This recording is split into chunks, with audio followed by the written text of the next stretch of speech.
Then they looked at the young embryos from those mice, and they found that there was a temporary decrease in gene expression in the embryos when the parents were fed GM soy compared to when they were fed non-GM soy. Now these rats, this picture was given to me by Dr. Irina Ermakova, a senior scientist at the Russian National Academy of Sciences. She and I were a member of a panel that presented at the EU Parliament last year. So these rats are Russian-speaking rats. And they volunteered for a soy-eating experiment. And they were fed GM soy starting 2 weeks before they conceived, and more than half of their offspring died within 3 weeks. Compared to about 1 in 10 for the mothers that were fed non-GM soy. Here's a picture of 1 day's death rate. You'll notice that the GM soy group was smaller. They also had a different look to them. Notice the GM soy group on the bottom. Here's a comparison of two rats the same age, 19 days. The smaller one is from the GM group. They tried to mate the offspring of the GM group, but they could not conceive. Now this is preliminary evidence. It was reported in a conference in October 2005, and Dr. Ermakova basically said, "This is astounding research. I've repeated it 3 times. I have frozen my samples of tissues. I have no more money. Please repeat the study. Please offer monies for us so we can evaluate it to see if GM soy is causing these problems." Well, as you probably guessed, it has never been repeated. She's been vilified. She's been taken off of any GM research. In fact, she told me while we had lunch at the European Parliament building, she said one of her colleagues tried to console her because she had been pressured by her director, who was pressured by his director, so they couldn't do any more GM research. So the colleague consoled her and said, well, maybe the GM soy will solve the overpopulation problem. Now, in the attacks on her, there is one valid point that I have to bring up that's very clear. It was a mistake in the study, I think, and that is that she never did a biochemical analysis of the feed. Because it's possible that there might have been some toxins in the soy flour that she used that was the cause of these astounding results. Now, after doing it 3 times with the same feed, an interesting coincidence happened. The feed that they were using as the rat chow for all the rats in the facility changed to be GM soy based. So she couldn't do any more studies because she had no more controls. But after 2 months of all of the rats eating GM soy, she asked her colleagues, what is the mortality rate of the rats you're using in your experiment? It had skyrocketed to over 55%, suggesting that it is not a particular toxin in her batch, but that it is a generic problem that might be affecting the human population. Now, if GM crops are so bad, why don't we see more problems? We can take a lesson from L-tryptophan.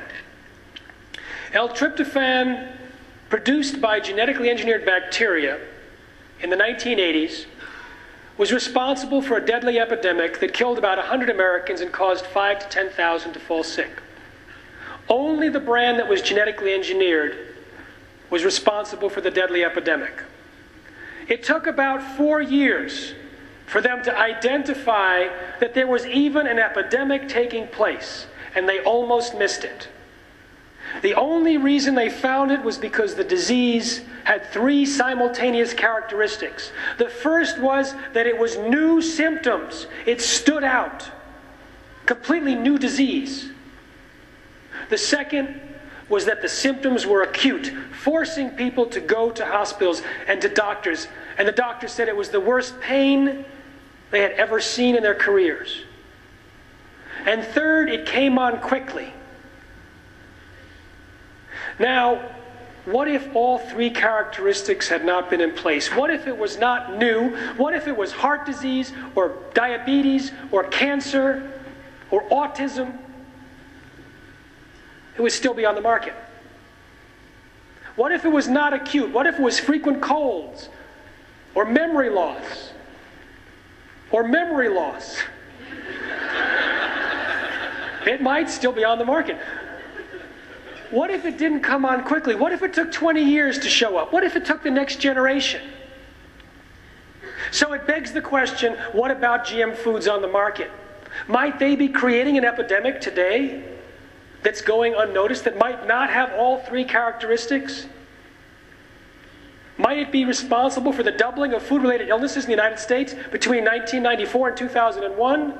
Or all the horrendous statistics we're seeing worse in the United States and Canada than overseas? We don't know because there's no post-marketing surveillance. The Canadian FDA, Health Canada, said, we're going to look at the health of Canadians and see if GMOs are positively or are negatively affecting them. This was in 2002. By 2003, they gave up, saying it's too difficult. There's no human clinical trials, no proper evaluation of all those potential changes. Approvals are based on assumptions which are largely disproved or untested. Or they're based on industry-funded studies which are designed so poorly these guys have bad science down to a science. I'd like you to rate yourself from 1 to 100. How vigilant you'll be next week. Rate yourself from 1 to 100 how vigilant you'll be at avoiding bringing GM foods into your home. 1 to 20, 20 to 40, 40 to 60, 60 to 80, 80 to 100. Now, you may have noticed a change here.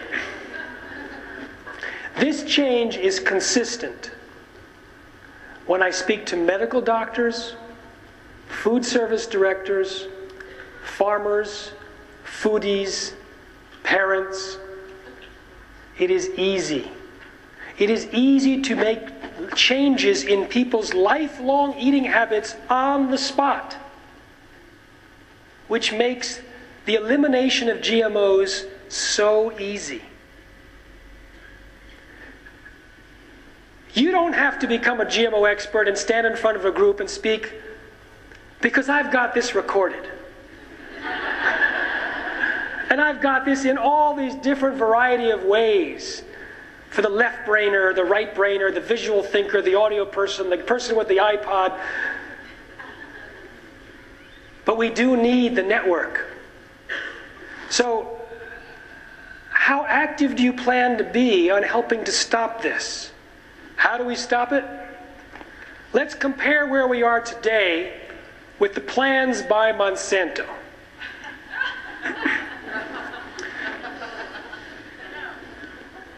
In a San Francisco biotech conference, not far from here, in January of 1999, Monsanto's consultant, Arthur Andersen Consulting, they were also Enron's consultant, birds of a feather,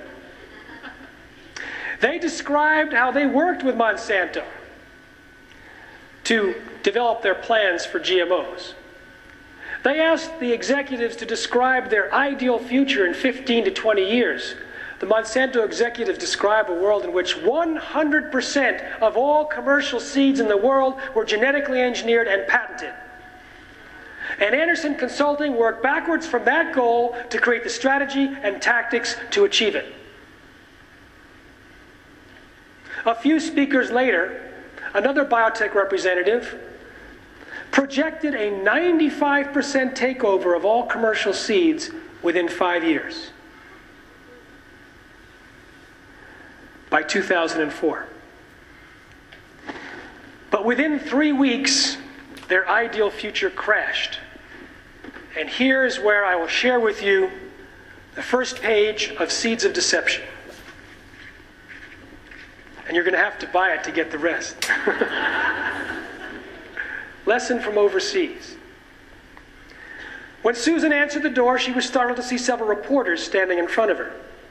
More were running from their cars in her direction, and she could see other cars and TV news vans parking along her street. But you all know we can't speak about what happened.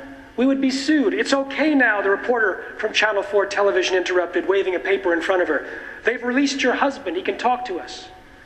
Susan took the paper. Arpad, come here, she called to her husband. Arpad Pustai, a distinguished-looking man in his late 60s, was already on his way.